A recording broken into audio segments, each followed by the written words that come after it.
What's up guys, and welcome back to another episode of the Realistic Career Mode. This is episode number 59. We started today's stuff on the back of the last episode where the rebuild continued. We've now signed 11 new players for Chelsea as the new era begins here at Stamford Bridge. Former academy grads coming back: Tammy Abraham, Tariq Lamptey, Fikayo Tomori, Turan from a relegated Brighton side, obviously Nick Pope coming in from Burnley as our new backup goalkeeper, Asenjo, Busquets, De Koning, Jeong Sang Bin coming in. The list goes on for Chelsea. I said when I took over at Stamford Bridge, we needed to do a rebuild. We needed to get younger and we needed to identify and assemble a new core with Chelsea. But as we know, we don't have much time to work with, hence why we're doing as much as we can in the summer window. Chelsea chop and change their manager after 2 or 3 years. I know my window is incredibly short. I don't have much time to work with at Stamford Bridge. I've got to get to work right from the very first day I arrived, and I'd say so far I'm doing an alright job in the transfer market. There's still just shy of 100 million to work with and a couple weeks to go before the window slams shut. I still think there's time for 1 or 2 more signings to come in to give us the best possible chance of bringing major honours back to West London. Last year, a horrendous season, hence why Thomas Tuchel was let go. I'm the new man in, and for season 1 I've been asked to win a domestic double. Good luck, Doxy boy. So for the first game of the season, my first game as Chelsea manager, could not wait for this. The new era begins today. At the home of the champions, Manchester United, winning the title last year. Erik ten Hag already doing a great job. What do you guys think of Ten Hag, by the way? Obviously, it's been announced now he'll be Manchester United manager at the start of next season. Obviously, it had been like football's worst kept secret for the past few months. You know, I kind of feel a bit sorry for Ralph because, look, no one's going to deny it. He's not done a great job with Manchester United so far. He's not had a disastrous tenure so far, but it's not exactly been a great one for him. But I kind of feel a bit sorry for him because when he took over, he'd already been given the title as interim manager, even though he wanted to be official manager for the long term and the indefinite future. It was already known he'd barely make it past a year, if that, if he was lucky, and it was highly unlikely he'd ever be given the job indefinitely.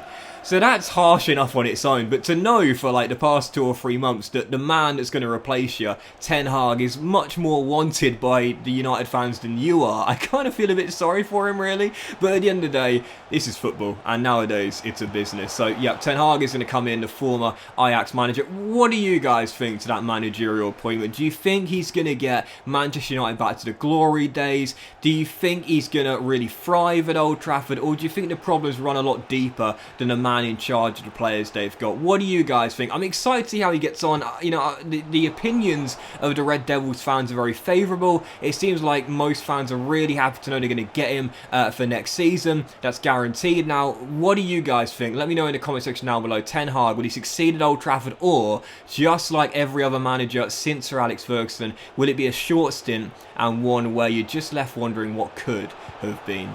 Anyway, yeah, first game of today's episode, Old Trafford. Manchester United won the Premier League title last year, so heading into the game, I've got to be honest, I was feeling quite nervous here against Ten Hag's Red Devils. Well, we fell behind from kickoff.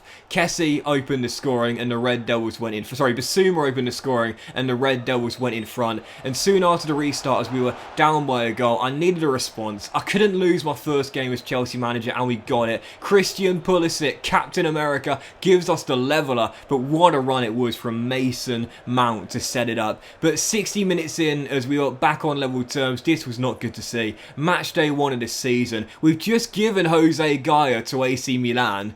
And, well, it's typical, isn't it? As soon as you give away your backup, your first choice gets an injury. Ben Chilwell goes up for an aerial duel with Jadon Sancho, taken down by the former Dortmund winger. Fairly, I should say, but forced off through injury. And we've got no backup left back on the bench, so Tariq Lamptey had to come in and fill on the opposite flank. So Chilwell forced off on the stretcher, an hour into the opening game of the season. We're still tied at 1-1. We'd faced adversity on match day 1, but one guy that stood up to the challenge and delivered on the big stage: Mason Mount. Chelsea Academy graduate set up the first with a sensational solo run and then scored our second as he set up the leveller and scored a goal that could potentially win it for us. Chelsea flipped the script in front at Old Trafford, and with 12 minutes to go, looking for the dagger in a second half where, I don't know what I said to the boys at half time, I can't remember, but I must have fired them up because we were a different team in the second half. 10 minutes to go, Kai rolls through Abraham, who almost got his first goal since returning to Stamford Bridge. De Gea, with a say, keeps it at 2-1, but in the end it did not matter. Final score at Old Trafford, and the champions beaten on match day 1. We've been asked to win a domestic double this year. We know it's going to be a tough task, but if we're going to do it, we need to beat the best. We just beaten the champions in their own backyard on match day 1. The perfect start as Chelsea manager, and it was such a tight, tense game as well. I think I deserve to win it, I'll be honest here. I played much better in the second half than I did in the first half, and whilst the only negative was the Ben Chilwell injury, I was delighted to come back from behind to win. I would have taken a point on match day 1 at Old Trafford, but in the end, we get all 3. It's going to be a tough ask this year, winning domestic double. I wasn't targeting that, I was targeting top 4, but the board have asked for 2 major honours. I'm going to give it my all, and that's the perfect start as well. Unfortunately, the Chilwell injury was indeed a serious one, a 4-month injury for Ben, and I was just sitting there thinking, how typical is that? I said in the last episode, me and my big mouth, right? I said in the last episode, oh, we don't need Jose Geyer, he's not going to play this season. Ben Chilwell's my starter. The very first game, Ben Chilwell gets a 4-month injury. How typical is that? Me and my big mouth, right? But hey, I thought, you know what? Alright, we've still got just over £90 million to work with, and we've already signed 2 Brighton players. They were relegated to the Championship last year, and I talked about it. Their team is really good. There are players that are too good for the Championship, and this guy is one of them. He's been heavily linked to Chelsea in real life. It's the former Getafe left-sided player, Mark Cucurella. We've just given Jose Geyer to AC Milan, so we've got no one to play as our first choice left back whilst Ben Chilwell is out with the injury. Mark Cucurella. Is there a perfect fit or a more perfect fit than this guy right now? Relegated with Brighton, far too good for the Championship. 26 years old, in the prime of his career, and 86 overall. Welcome back to the Premier League. Welcome to Stamford Bridge. Welcome to Chelsea Football Club. Mark Cucurella is in, and again, far too good for the Championship. And I really hope in future versions of FIFA, EA realise that when a club goes down and they've got star quality players like Brighton have, Kefren Turam, Tariq Lamptey and Mark Cucurella, those guys are far too good for the Championship, man. I really hope that in future versions of FIFA, when those sort of players are relegated with their team, they ask for transfers and they get put on the transfer list and they're available at cut price deals. Because let's be honest here, can you see Mark Cucurella at 86 overall playing Championship football in the prime of his career? He could play in the Champions League. So I really hope that, you know, as the years go by, the transfer market becomes a little bit more realistic, because I mentioned before, as Man City put in a bid here for Romelu Lukaku, once again, he's not Pep Guardiola's type of forward, just like with Jurgen Klopp here, he wouldn't fit in at the Etihad Stadium. I really do feel like it's really important for EA to work on making the transfer market more realistic. I'm doing my best, and I think I'm doing a really good job of it as well, with the sales we make and also the signings as well. But yeah, Cucurella had no business being in the Championship. He's now here at Stamford Bridge, and he'll fill in now that Ben Chilwell is down for 4 months. He's been heavily linked to Chelsea in real life. I thought that's a great signing there. So for my first game at Stamford Bridge, with that iconic song playing in the background as I walked out of the tunnel for the first time as Chelsea manager, I could not wait for this. My first game in West London as Chelsea boss, Sheffield United at Stamford Bridge. Winning on the opening day away at the champions Manchester United Old Trafford, now taking on the Blades. Firm favourites to win my first game as Chelsea boss at home.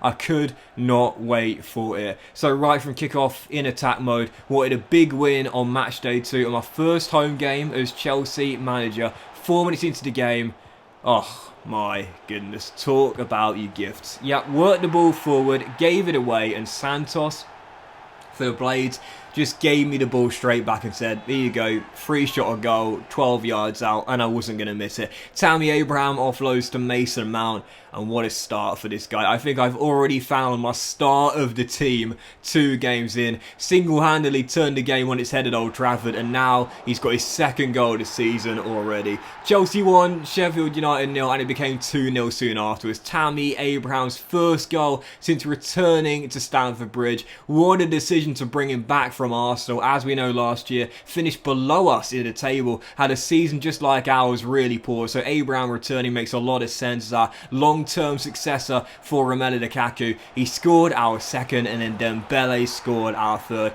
Ousmane Dembele, the former Barca and Dortmund winger. I had no plans to sign this guy, but of course he came in because Thomas Tuchel signed him outside of the transfer window last season, and I gotta be honest, I can see that. Can you? I mean, Dembele's future at Barcelona, as we know, is, I wouldn't say in jeopardy, but it's very uncertain whether Dembele's going to stay at Barcelona or not. I could see him at Chelsea. I really could, so I like that for the realism there. He scored our 3rd goal, but the clean sheet went right before the break. The Blades would get themselves a glimmer of hope 41 minutes in, but really in the first half, I've been in control. I've been slicing the Blades open, and right before the break, a chance to make it 4, which we would do so. Mason Mount running the show, whips one to the back stick, and there is Tammy Abraham to bag his brace. And it was a sensational volley with a weaker left foot as well to make it 4-1 Chelsea. You know, every time I go to a team, I always look for the star, the man I can rely on in the team to get the job done. With Southampton, it was Ritsu Doan and Gareth Bale for the most part.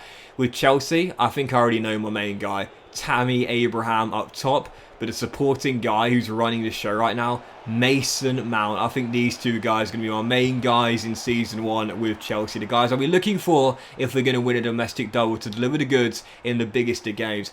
The Blades will get back in the game after the restart. Ryan Brewster, former Chelsea youngster before moving on to Liverpool, made it 4-2 and half the deficit. So the Blades refusing to give up in this game. And again, I played really well. To be fair to Sheffield United, well, this was not a walkover that I was expecting. They almost made it 4-3 here. Mendy with a great save, keeping us still leading by 2. And from the save we went on the counter, Pulisic rolling through Cucurella on his debut down left hand side. Could have got a debut goal, instead selflessly rolls it across to Dembele, and our French winger bags his brace alongside Tammy's as well. 5-2, surely the Blades wouldn't come back from this. Well, they certainly tried. Oliver Norwood finding Ryan Brewster, offloaded to Lys Mousset, and the French forward makes it 5-3. Credit Sheffield United, I thought this would be a really easy walkover, especially when we went 3-0 up, but instead, we won it by 2, but an 8-goal thriller in West London. Pretty action-packed, eventful first game as Chelsea manager, but most importantly, whilst my defence was incredibly weak,